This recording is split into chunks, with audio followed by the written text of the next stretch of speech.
Well, I'm in my train room here, and I was going to try and film some of this. I don't know if it'll work. Maybe I should move it. Let's see how that looks. Anyway, I'm going to do some improvements. I came to this conclusion when I was running trains with a camera on it and realized that there are parts of my layout that aren't really finished, but you don't really notice it sitting over there where I sit. So I'm going to grab my camera here. That kind of stuff.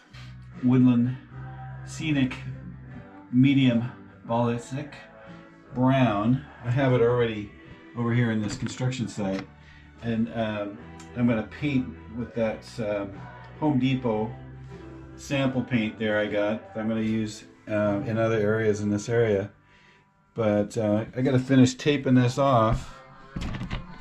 Set this down right here.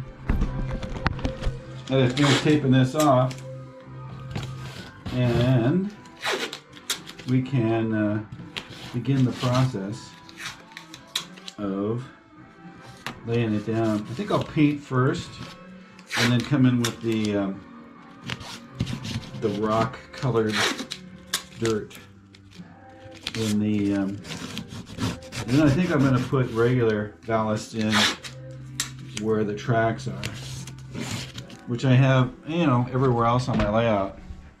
I mean, this is what the look I have going on my layout.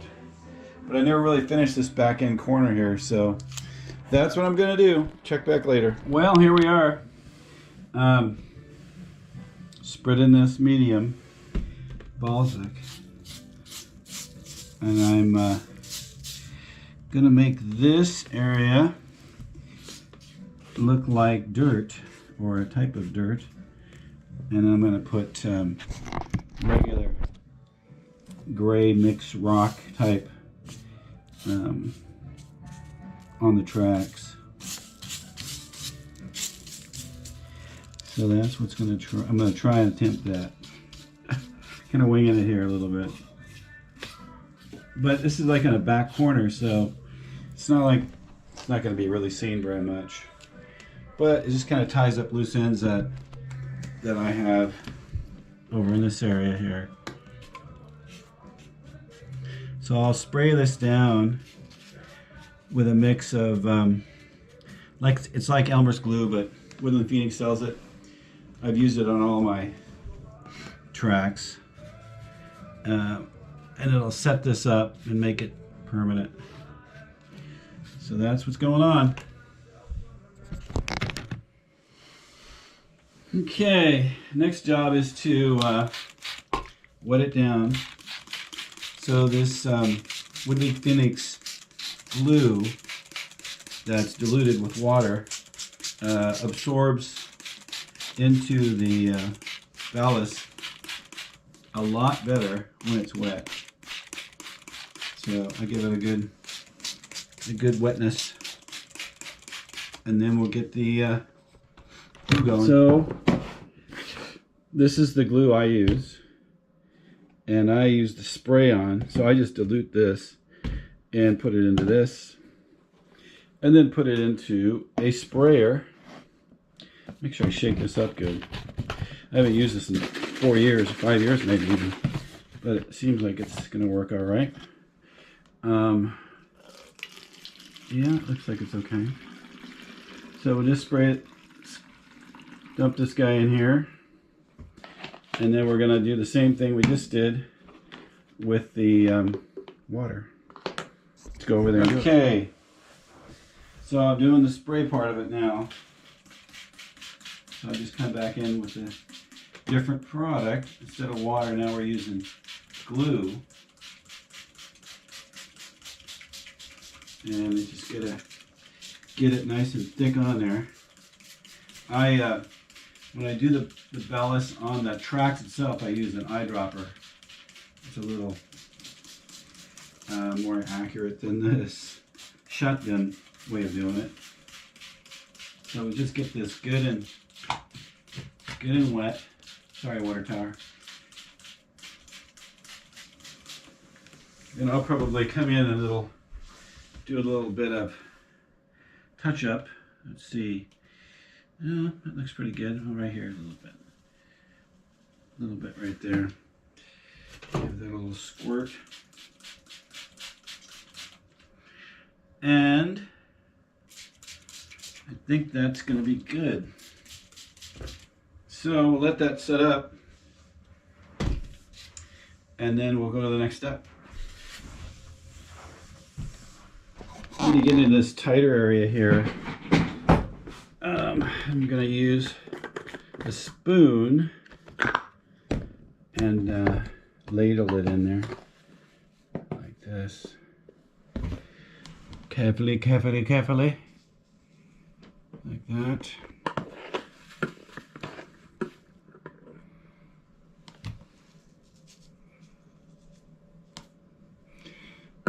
Looks good. One more, I think. Yeah, right in there.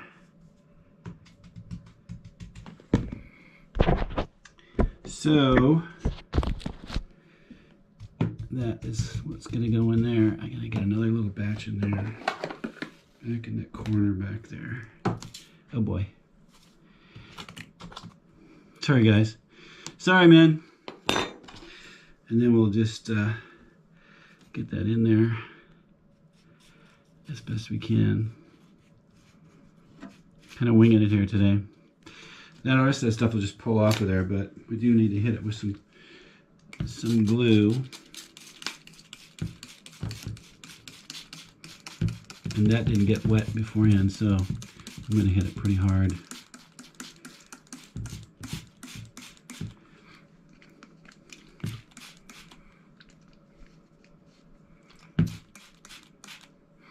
Okay.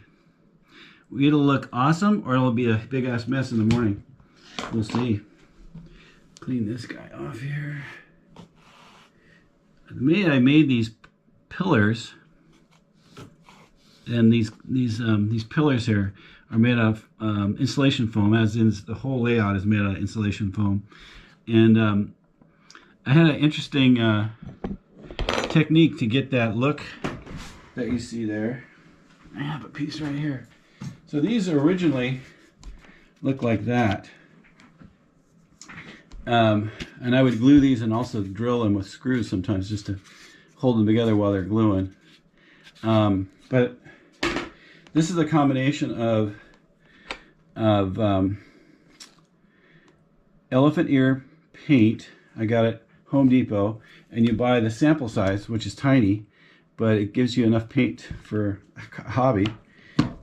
And then I use a spray can of texturing paint, and I spray that over the top of it, and it gives me the look I like on these concrete pieces. All for now. Notes: after you use your sprayer, make sure you wash it out, because if you leave that glue in there, that'll be the end of that guy. Here is the Home Depot paint that I use. It's elephant skin, actually. Elephant skin. This is what I use on pretty much all this place. And then I spray it with this, and it gives me that texture. What happens is, on here it's rough, but once it dries flat. So you end up with that kind of a look. So I'm going to let that sit overnight, and then we'll play with it tomorrow.